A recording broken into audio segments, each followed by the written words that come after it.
24/7.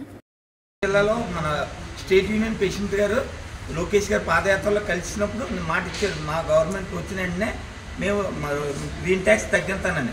అలాగే పవన్ కళ్యాణ్ కలిసినప్పుడు పవన్ కళ్యాణ్ గారు కూడా నేను మాట్లాడుతాను అనకాపల్లిలో కలిసినప్పుడు లారీ ఓనర్స్ అందరూ కలిస్తే నేను ఒక కంపల్సరీ గవర్నమెంట్తో మాట్లాడి నేను తగ్గిస్తానని చెప్పారండి. అన్న ప్రకారం బాగా 24,000 ఉన్న గ్రీన్ ట్యాక్స్ని 3,000 రూపాయలకి ఇచ్చేసారండి. లారీ ఓనర్లు చాలామంది బ్రేకులు చేయించుకుని మళ్ళీ లారీలు తిప్పగలుగుతున్నారండి.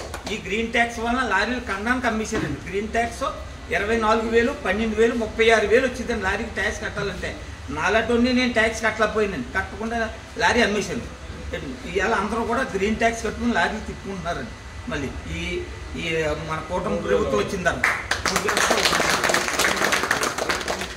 బ్రేక్ ఎన్నాళ్ళ ట్రబుల్ ఉండేదండి. ఇప్పుడు బ్రేక్ కూడా దాన్ని మన మెషిన్ మీద ఎక్కించి బ్రేక్ చేయడం వల్ల కొద్దిగా ట్రబుల్స్ అయ్యి తగ్గినాయండి, బాగానే ఉంటుంది.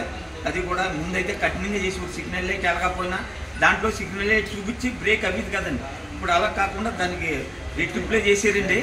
రెట్టిప్లే చేయడం వల్ల బ్రేకులు కూడా బళ్ళు బ్రేకులు అవుతున్నాయండి. ఏ కండిషన్ అయినా బండి బ్రేక్ అవుతుంది, బాగా అవుతుందండి. ఇప్పుడు కూడా బ్రేకు అప్పుడులో బ్రేక్ పన్నదని ఆఫ్ చేసేవారు, ఇప్పుడు అది ఏమీ లేకుండానే బ్రేకులు అవుతున్నాయండి ఇప్పుడు కూడా.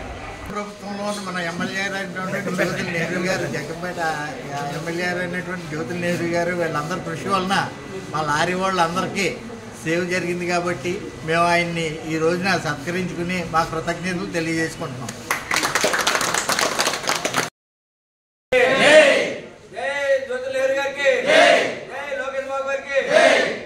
పవన్ కళ్యాణ్ గారికి